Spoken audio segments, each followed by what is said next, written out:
नमस्कार, स्वागत है आप सभी का न्यूज वन इंडिया में और मैं हूं आपके साथ शाफनी पटनायक। बुलेटिन की शुरुआत करेंगे। मंगलौर और बद्रीनाथ विधानसभा उपचुनाव में कांग्रेस की बम्पर जीत हुई है। मंगलौर में कांग्रेस के काजी निजामुद्दीन विधानसभा उपचुनाव जीते और बद्रीनाथ विधानसभा उपचुनाव में कांग्रेस के लखपत बुटोला जीते हैं। मंगलौर और बद्रीनाथ में जश्न में डूबे कांग्रेस कार्यकर्ता। देहरादून कांग्रेस दफ्तर में भी मन रहा है जश्न। बड़ी खबर आपको बताते हैं, मंगलौर और बद्रीनाथ में जश्न में डूबे कांग्रेस कार्यकर्ता और देहरादून कांग्रेस दफ्तर में भी जश्न का माहौल है, जश्न मनाया जा रहा है। ये बड़ी खबर आपको बता दें, दोनों ही सीटों पर मंगलौर और बद्रीनाथ विधानसभा में उपचुनाव थे जिसमें कांग्रेस ने जीत दर्ज की है। मंगलौर में कांग्रेस के काजी निजामुद्दीन को जीत मिली है और वहीं बद्रीनाथ में विधानसभा उपचुनाव में कांग्रेस के लखपत बुटोला को जीत हासिल हुई। ये बड़ी खबर आपको बता दें, मंगलौर और बद्रीनाथ में जश्न में डूबे कांग्रेस प्रत्याशी के साथ साथ कांग्रेस कार्यकर्ता। तस्वीरें आपको दिखा रहे हैं जहां कांग्रेस जश्न मना रही है, खुशियां मना रही है क्योंकि इन दोनों सीटों पर बम्पर जीत मिली है कांग्रेस को। तो मंगलौर और बद्रीनाथ विधानसभा उपचुनाव में कांग्रेस की जीत हुई है और इसके साथ ही ये तस्वीरें आपको जश्न की दिखा रहे हैं। तो बद्रीनाथ विधानसभा सीट के प्रत्याशी लखपत बुटोला कांग्रेस से जीते हैं। वहीं मंगलौर विधानसभा सीट से काजी मोहम्मद निजामुद्दीन कांग्रेस प्रत्याशी थे और उन्हें जीत मिली है। ये दोनों प्रत्याशी जिन्हें जीत मिली है, बता दें कि बद्रीनाथ और मंगलौर सीट से दोनों ही कांग्रेस प्रत्याशियों को जीत मिली।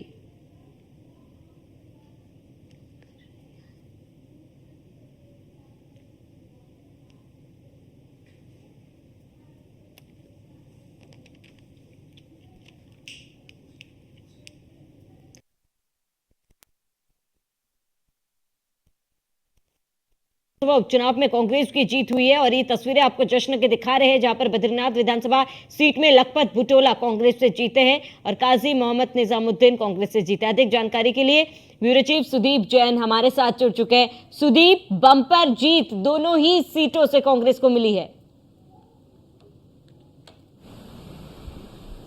जी बिल्कुल, लगातार 5 चुनाव हार रही कांग्रेस के लिए आज का दिन जो शनिवार है वो एक बड़ी संजीवनी लेकर आया है।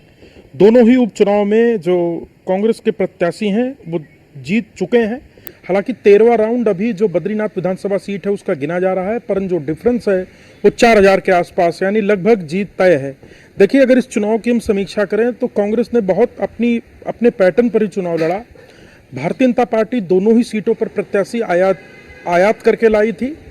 राजेंद्र भंडारी जो कांग्रेस छोड़ चुके थे लोकसभा चुनाव के दौरान, विधायकी छोड़ दी और उनको भारतीय जनता पार्टी ने प्रत्याशी बनाया, जबकि कांग्रेस ने स्थानीय कार्यकर्ता जो जिला पंचायत सदस्य भी रहे लखपत बुटोला पर दांव खेला था। जबकि मंगलौर में काजी निजामुद्दीन, जिनका एक बड़ा राजनीतिक कैरियर है, एक बड़ा राजनीतिक बैकग्राउंड भी है, उनके पिता पहले प्रोटेम स्पीकर भी रहे, काजी निजामुद्दीन पर दांव लगाया। काजी निजामुद्दीन पढ़े लिखे सौम्य सरल व्यक्तित्व के भी नेता हैं और दोनों ही चुनाव को कांग्रेस ने बड़ा संगठित होकर लड़ा। इसके पीछे एक बहुत बड़ी वजह यह भी थी कि लोकसभा चुनाव से जिस प्रकार से परिणाम आए और इंडिया गठबंधन मजबूत होता दिखा, विपक्ष में एकता दिखी, इन दोनों सीटों पर कांग्रेस नेताओं ने पूरी मेहनत भी की थी। भारतीय जनता पार्टी के लिए एक लायक ये भी रहा कि भारतीय जनता पार्टी की जो बद्रीनाथ विधानसभा सीट पर हार हो रही है, या यूँ कहें हार हो चुकी है, भारतीय जनता पार्टी के जो प्रदेश अध्यक्ष हैं, राज्यसभा सांसद हैं महेंद्र भट्ट, ये उनकी सीट कभी रही है। वो बद्रीनाथ विधानसभा के ही ब्राह्मणखोला के रहने वाले हैं। जबकि मंगलौर में भारतीय जनता पार्टी के पास प्रत्याशी नहीं था तो उन्हें करतार सिंह भड़ाना इंपोर्ट करके लाने पड़े, जो कि हरियाणा से लाए गए। इस बात को भी कांग्रेस ने मुद्दा बनाया था कि भाजपा के पास प्रत्याशी नहीं, उसे इंपोर्ट करना पड़ रहा है, तो किसी भगोड़े को लाना पड़ रहा है। परिणाम अंतिम स्तर पर है, दोनों ही सीटें कांग्रेस जीत चुकी है। कांग्रेस के लिए बड़ा आज का दिन है और यही वजह है कि कांग्रेस कार्यालय में जश्न मन रहा है, मिठाइयाँ खिलाई जा रही हैं, आतिशबाजी हो रही है, कार्यकर्ता झूम रहे हैं, ढोल बज रहे हैं। जबकि भारतीय जनता पार्टी में सन्नाटे जैसी स्थिति है। कहने के लिए भारतीय जनता पार्टी के पास एक ही आश्वासन या एक ही संतोष हो सकता है कि मंगलौर विधानसभा सीट पर वो नंबर 2 पर आ गई है, जो कभी नहीं आई थी। 24 सालों के बाद ऐसा लग रहा था कि शायद मंगलौर में कुछ करिश्मा हो जाए, पर वो नहीं हो पाया। करतार सिंह भड़ाना हार गए। बीच में जब काउंटिंग चल रही थी तो एक वक्त वो भी था जब 7वें 8वें राउंड के करीब काउंटिंग थी कि जो मार्जिन था वो सिर्फ 98 वोटों का, 98 वोट्स का रह गया था और कांग्रेस के जो प्रत्याशी थे भारतीय जनता पार्टी के भड़ाना के बीच 98 वोटों का मात्र अंतर था। इसके बाद का जो राउंड खुला उसमें नतीजे एक तरफा हो गए, क्योंकि आधा राउंड था, इसमें कुल 6 बूथ खुलने थे, 12 टेबल इसमें नहीं थी, प्रत्येक राउंड में 12 टेबल लगती हैं। तो ऐसा लगता है कि कांग्रेस ने बहुत सोची समझी रणनीति से चुनाव लड़ा। मंगलौर सीट पर वो अपने राज्यसभा सांसद को भी लेके आए, डांगी को, और जो सहारनपुर लोकसभा सीट से कांग्रेस के सांसद इमरान मसूद, वो भी उस दिन आए जिस दिन वोटिंग के दिन बहुत विवाद, बवाल, पथराव और लाठीबाजी जैसी घटनाएं हुई थी। तो कांग्रेस की जो एकजुटता थी, जो उसकी रणनीति थी, वो कामयाब हुई, ये कहना चाहिए। सुदीप, कहीं ना कहीं ये गलत नहीं होगा कि जिस तरीके के नतीजे लोकसभा चुनाव में देखे गए थे, आप इंडी गठबंधन में कांग्रेस में एक आत्मविश्वास बढ़ा है, और वहीं जो नतीजे अभी के उपचुनाव में आए हैं, एक संदेश बीजेपी के लिए भी जाता है। बिल्कुल, ये और भारतीय जनता पार्टी इस बात को समझ भी रही है। आज कांग्रेस के पास एक नया कहने को नारा है कि पहले अयोध्या में झटका लगा, अब बद्रीनाथ में झटका लगा, इसके बाद बाबा केदार की तैयारी है। तो ये कांग्रेस का इसलिए भी तर्क है क्योंकि केदारनाथ विधानसभा सीट से जो प्रत्याशी रही हैं, जो विधायिका थी शैला रानी रावत, उनका निधन हो चुका है, वहां भी बाईपाल होना है, तो उस सीट को भी कांग्रेस अभी से कैलकुलेट करके चल रही है। उत्तराखंड में निकाय चुनाव करीब हैं, इसके बाद पंचायत चुनाव की तैयारी है। तो ओवरऑल कांग्रेस के लिए आज का दिन बहुत ही उत्साहजनक है। उनके कार्यकर्ताओं में भी एक उत्साह है और नेताओं को ऐसा लग रहा है कि यदि हम आपसी लड़ाई विवाद में न पड़े तो यूनाइट होकर चुनाव लड़ना ज्यादा बेहतर होगा। बद्रीनाथ सीट पर एक और बहुत बड़ा फैक्टर है, राजेंद्र भंडारी के कांग्रेस छोड़ते ही भाजपा में जाने के बाद वहां कांग्रेस जो पहले ही राजेंद्र भंडारी के खिलाफ रहती थी, वो और आपस में यूनाइट हुई कि कैसे भी राजेंद्र भंडारी जीतने नहीं चाहिए, और वो करके भी दिखाया गया। क्योंकि राजेंद्र भंडारी के सामने लखपत बुटोला कोई बहुत बड़ा नाम या कोई बहुत बड़े प्रोफाइल नहीं है। जो राजेंद्र भंडारी हैं, उनकी पत्नी जिला पंचायत अध्यक्ष से बर्खास्त हुई हैं, उन पर घोटाले का आरोप है, दोबारा वो हाईकोर्ट गई, उसकी भी जांच पेंडिंग है। तो ये सारे वो विषय हैं जिसको जनता ने समझा, और दोनों ही सीटों पर कांग्रेस को जनता ने आशीर्वाद दे दिया है। ठीक है सुदीप, तमाम जानकारी के लिए, जुड़ने के लिए आपका बहुत बहुत शुक्रिया। तो मंगलौर में कांग्रेस के काजी निजामुद्दीन विधानसभा उपचुनाव जीते। बद्रीनाथ विधानसभा उपचुनाव में कांग्रेस के लखपत बुटोला ने जीत दर्ज की है, और एक बम्पर जीत कांग्रेस को मिली, और उनके कार्यकर्ताओं में, प्रत्याशियों में फिलहाल जश्न का माहौल है, खुशी का माहौल है, और देहरादून कांग्रेस दफ्तर में भी खुशियां मनाई जा रही है। खुशियां मनाने की तस्वीरें भी आपको दिखा रहे हैं, जहां पर लोकसभा चुनाव में जो नतीजे सामने आए थे, जाहिर सी बात है विपक्षियों में एक आत्मविश्वास बढ़ा है, और इसके साथ ही जो नतीजे सामने आ रहे, कहीं ना कहीं एक बड़ा मैसेज बीजेपी के लिए भी जाता है। वजहें रही और कांग्रेस कितना एकजुट होकर लड़ी। देखिए, चीजें जब बदलती है उसमें समय लगता है। जो शुरुआत चंपावत से हुई थी, आपने देखा क्या हसरत था, मैं नया बना था। बागेश्वर आते आते हमने 12,000 की लीड को 2,000 में हम लेके आए, वो भी हमारी कुछ कमियां अगर नहीं रही थी, हम शायद बागेश्वर भी जीतते। जीत के मुहाने में हम आगे रुके और यहाँ हम जीते हैं। ये कैडर का काम है, कैडर मजबूत हो रहा है, लगातार मजबूत हो रहा है। इसके पीछे बहुत सारी चीज़ें हैं, आपके हमारे जिला अध्यक्ष, हमारे ब्लॉक अध्यक्ष, हमारे सीनियर्स की मेहनत है। वहीं राहुल गांधी जी की भारत यात्रा का, बहुत जोड़ो यात्रा का बहुत बड़ा व्यापक असर पड़ा। और अभी जिस तरीके से नेता प्रतिपक्ष बनने के बाद राहुल गांधी जी हाउस में परफॉर्म कर रहे हैं, जिस तरीके से खड़गे जी ने संचालन किया है, निश्चित ही उसका प्रभाव लोगों में पड़ा है। अब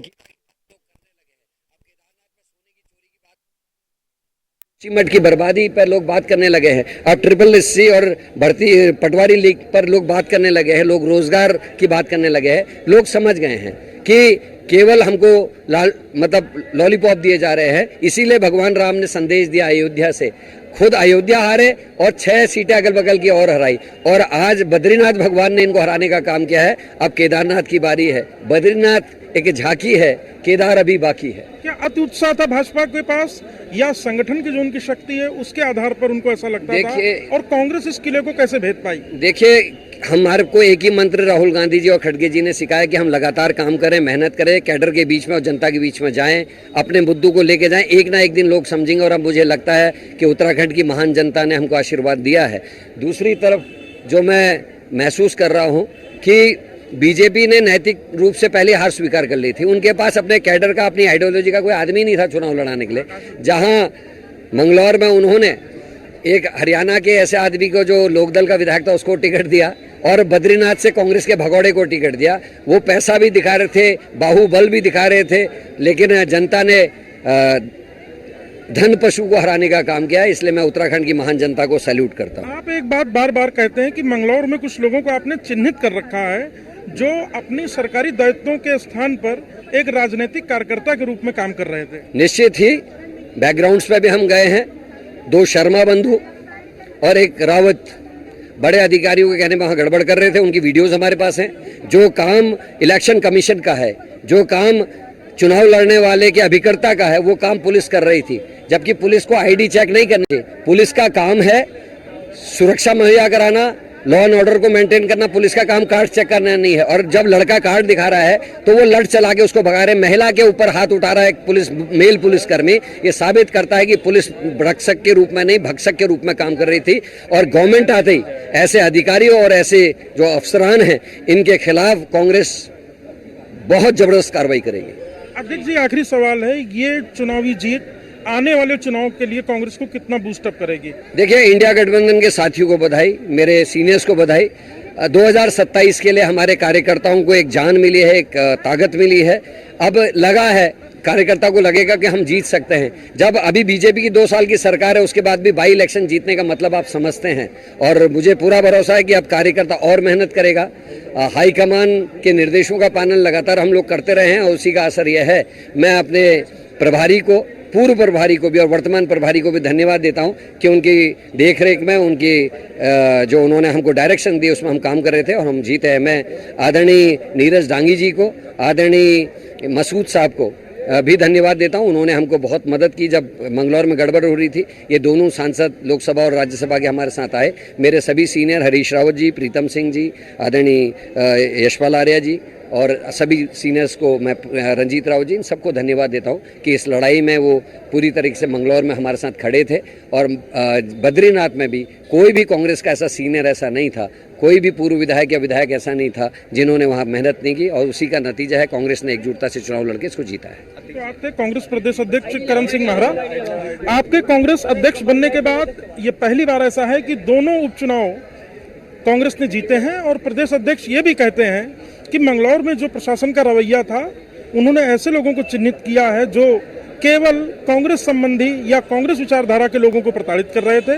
और ये विजयी जो रिजल्ट आया है, ये आने वाले चुनाव में कांग्रेस को और बूस्टअप करेगा। कैमरा सहयोगी अंजीत के साथ सुदीप जैन, न्यूज।